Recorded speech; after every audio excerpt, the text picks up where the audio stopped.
할렐루야. 2024년 5월 9일 목요일 아침입니다. 지난 밤도 잘 주무셨나요? 잠을 잘 자야 또 새로운 날도 아주 균형감 있게 살아갈 수 있는 것 우리가 너무나 잘 압니다. 밤에도 잘 주무시며 아침에도 새롭게 일어날 수 있는 우리 모두가 될 수 있기를 간절히 바랍니다. 오늘 말씀은 역대기상 28장에서 29장 중 29장입니다. 역대기상의 마지막 장, 그 마지막 장을 보면서 마지막을 좋게 할 수 있기를 바랍니다. 그래서 끝이 좋게 준비하라. 역대기상 마지막을 잘 마무리할 수 있기를 바랍니다. 역사상 사랑의 마음을 담아낸 아주 유명한 이야기 중 하나가 타지마할 무덤의 이야기입니다.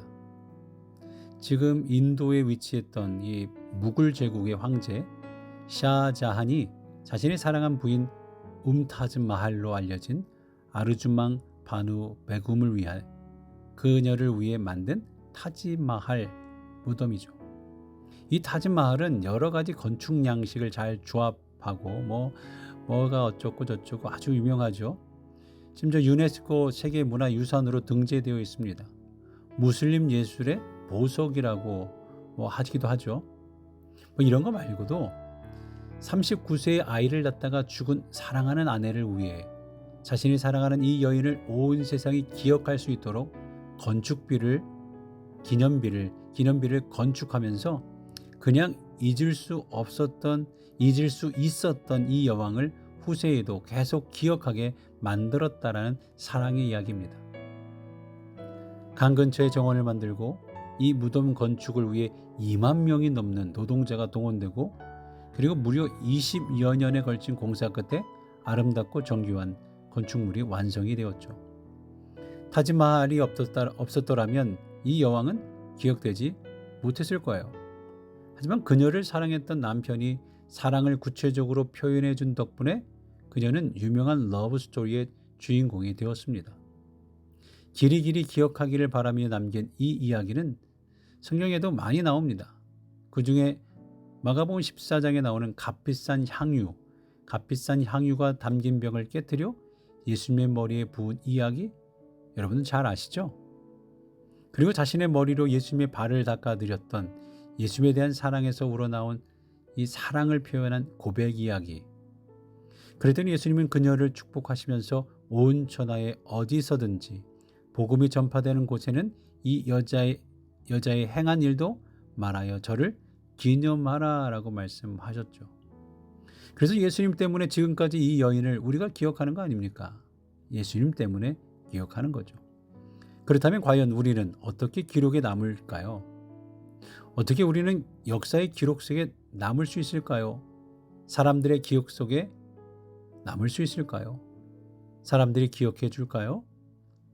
호랑이는 가족을 남기고 사람은 이름을 남긴다는 말과 같이 우리 또한 후배나 후대의 사람들에게, 자녀들에게 과연 귀한 교훈을 남기는 사람들이 될 수 있을까요?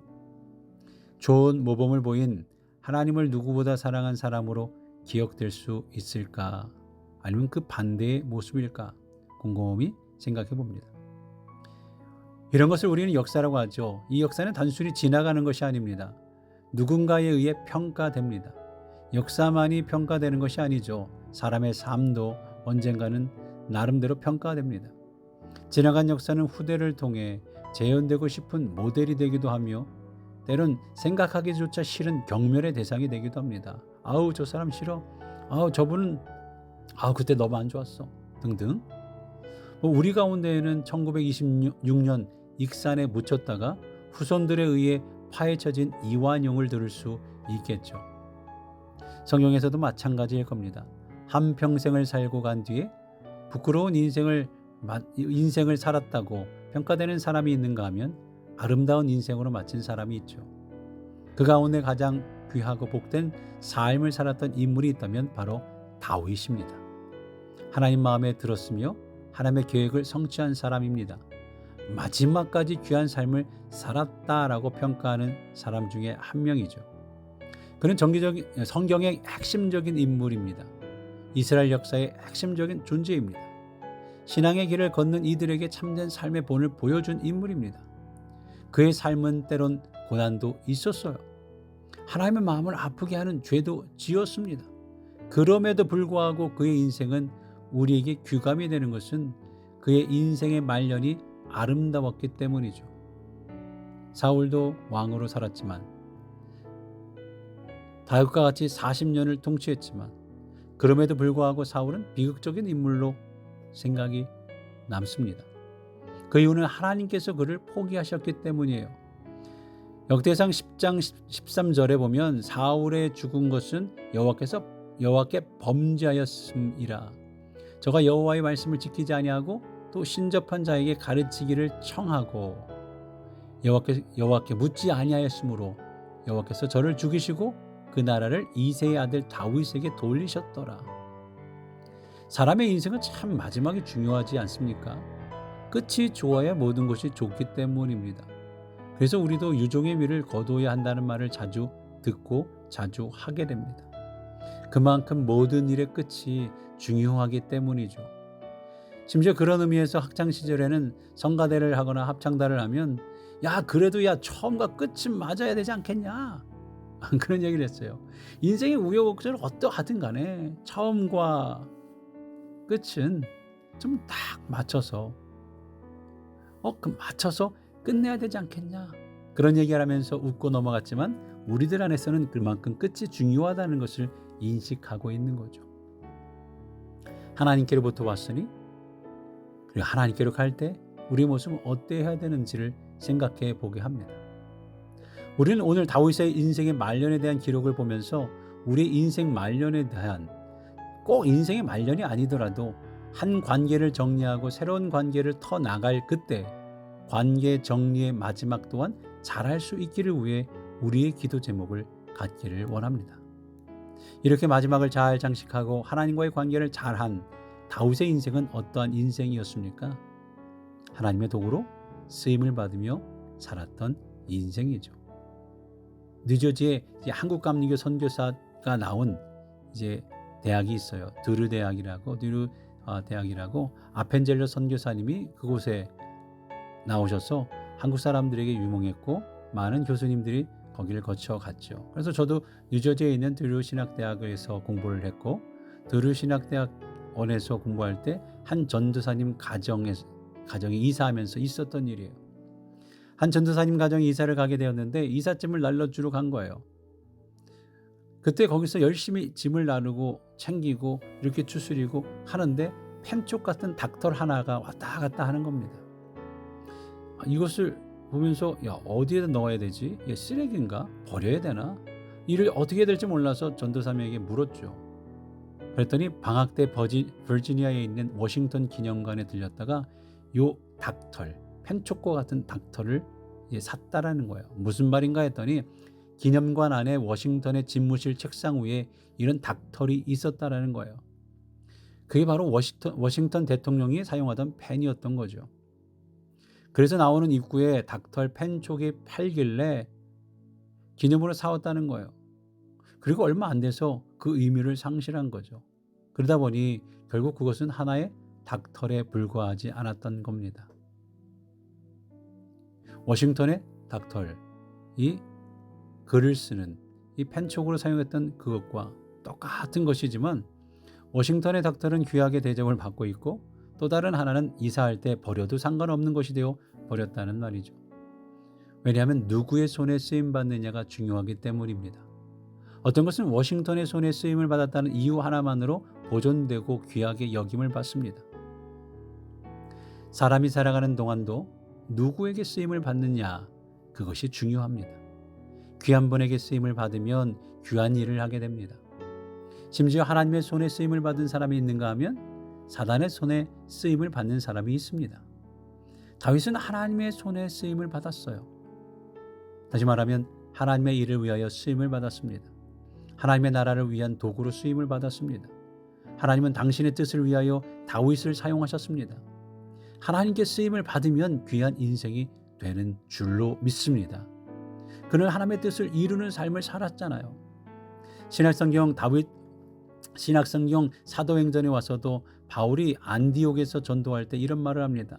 사도행전 13장 22절에 패하시고 다윗을 왕으로 세우시고 증거하여 가라사대 내가 이새의 아들 다윗을 만나니 내 마음에 합한 사람이라 내 뜻을 다 이루게 하리라 하시더니 결국 다윗의 가문을 통해 예수님이 탄생하셨어요. 많은 사람들이 하나님의 뜻을 이루는 도구로 쓰임을 받았습니다. 하나님의 도구로 쓰임을 받는 것은 인생 가장 큰 복이죠. 하나님은 우리를 사용하기를 원하십니다. 여러분을 사용하시기를 원합니다. 우리 교회를 사용하시기를 원합니다. 하나님의 뜻을 위한 도구로 사용하기를 원하신다라는 거죠. 그래서 우리는 하나님의 부르심에 응답해야 합니다. 우리 교회는 하나님의 부르심에 응답해 나아가야 됩니다.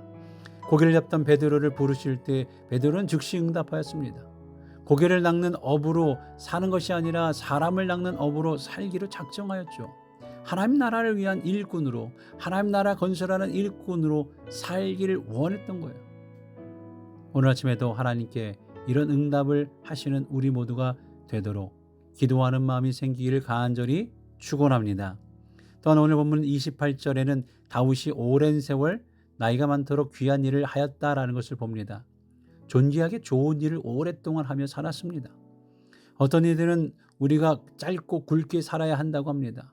하지만 기본적으로 하나님은 우리가 짧고 굵게 사는 것보다는 심지어 가늘고 길게 사는 것보다는 하나님은 우리가 행복한 삶으로 하나님을 위해 오래 살기를 원하십니다.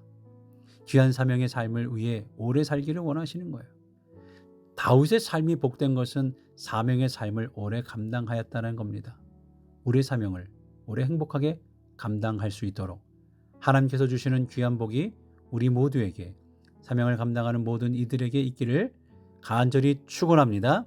그런 면에서 삼손은 귀한 사명을 짧게 감당했어요. 그래서 삼손의 삶을 안타까워하는 거죠. 하나님의 사사의 사명을 감당하면서 오랜 세월을 하지 못한 거예요. 서울시장을 7일만 하시고 그만둔 사람도 있더라고요. 그래서 서울시장 이렇게 쭉 보니까 짧게 하신 분들도 여러 계시더라고요. 서울시장 귀한 일이지만 짧았기에 안타까운 겁니다. 우리의 인생이 짧고 굵게 사는 것보다는 하나님의 사명을 오랜 세월 감당하는 것이 얼마나 좋을까. 다윗은 오랜 세월 하나님의 일을 하였습니다. 40년 동안 하나님의 사명을 감당하였습니다. 어떤 사람은 늙어서 잠깐 하나님의 일을 하다가 가는 사람이 있습니다. 어떤 이는 젊어서 잠깐 하나님의 일을 하다가 자신의 일에 빠져서 사명을 버리는 사람도 있습니다. 하지만 다윗은 오랜 세월을 산 것보다 평생을 하나님의 일을 감당한 것입니다. 하나님의 일을 오래 감당한 거죠. 오랫동안 하나님의 일을 하는 것도 하나님께서 주시는 복입니다. 감사 생활하는 것조차도 하나님께서 허락하셔야 감사할 수 있는 것 아니겠습니까? 마찬가지로 오랫동안 하나님의 일을 하는 것도 바로 하나님께서 허락해 주셔야 하는 겁니다. 그런 하나님의 인도하심이 우리 모두에게, 우리 교회에게 있기를 간절히 축원합니다. 그런 기도와 함께 하나님께 한평생 하나님의 일을 크게 감당할 수 있도록 기도할 수 있는 마음이 우리 모두에게 있기를 간절히 기도합니다. 그럴 때 우리 모두가 한평생 하나님을 위해 살다가 갔노라라고 교회의 역사 속에 우리의 후대에 평가를 받을 수 있을 뿐만 아니라 무엇보다 하나님께서 기뻐하시는 일이 되었다라고 칭찬받는 우리 모두가 될 수 있으리라 믿습니다. 이처럼 29절에 사람들은 다윗의 생애는 기억되는 삶이라고 말하고 있습니다. 사람을 보면 오랫동안 기억이 되는 분이 있어요. 짧게 만남을 가졌더라도 만남의 길이와 상관없이 오래 기억되는 사람이 있는 거죠. 이와 같이 다윗의 행적은 선지자의 글에 기록되어 신앙인의 길에 도움이 되는 간증이 되었다라는 말입니다. 후세에는 좋은 간증이 되는 사람의 삶을 남긴 거죠. 그런가 하면 어떤 사람은 좋지 못한 간증을 남기기도 합니다. 복을 받은 간증의 도구가 있는가 하면 망하는 간증이 있습니다. 성경에는 복된 간증만이 있는 것이 아닙니다. 망한 증거도 있어요. 고라와 온의 자손들이 그러하죠. 가룟 유다가 그러합니다. 그러니까 우리 모두는 좋은 기억으로 남는 삶을 살아가야 합니다. 우리의 삶이 다윗과 같은 그런 삶이 되기를 원합니다. 다윗의 인생의 말년의 기록이 우리 인생의 중간이든 정리하는 기간이든 좋은 모범이 되기를 원합니다. 하지만 이러한 인생도 하나님께서 허락해 주셔야 합니다. 하나님께서 그러한 삶을 복으로 주셔야 합니다. 우리의 손과 노력으로 되는 것 아닙니다. 하나님의 은혜로 되는 것입니다. 다윗은 참으로 하나님의 은혜 가운데 끝이 좋은 사람이었습니다. 우리 모두도 끝이 좋은 사람이, 좋은 기억 속에 남는 사람들이 될 수 있기를 간절히 바랍니다. 이제 하루를 시작하는 우리에게 오늘 하루의 마무리도 좋을 수 있기를 간절히 기도합니다. 그러면서 우리 모두를 위해서 기도해 주실 때 우리의 자녀들 중에 올 졸업했거나 졸업을 하는 자녀들이 있습니다. 그들을 축하해 주시고 축복해 주시기 바랍니다. 맥스, 곽효경 청년, 우리 이혜원 청년, 그리고 임상혁 청년이 졸업을 합니다. 함께 축하해 주시고 격려해 주시기 바랍니다. 또한 우리 성도님들의 건강을 위해서 기도해 주시기 바랍니다. 환절기에 여러 가지로 기온의 변화로 고생하는 이들 잘 회복될 수 있도록, 또한 출타 중인 미셸 위 김성자 집사님 잘 돌아오실 수 있도록 기도해 주시고, 또한 직장 일터 영주권을 위해 우리 자녀들의 구원을 위해 기도하는 기도들이 잘 이루어지도록, 청년들을 위해 안수받으신 이도영 목사님 모든 과정 잘 마치고 돌아올 수 있도록 기도해 주시며, 교육부를 위해 모든 부서들을 위해 함께 기도해 주시기 바랍니다. 자, 오늘도 함께 서로를 위해 기도하며 하루를 출발할 수 있기를 바랍니다.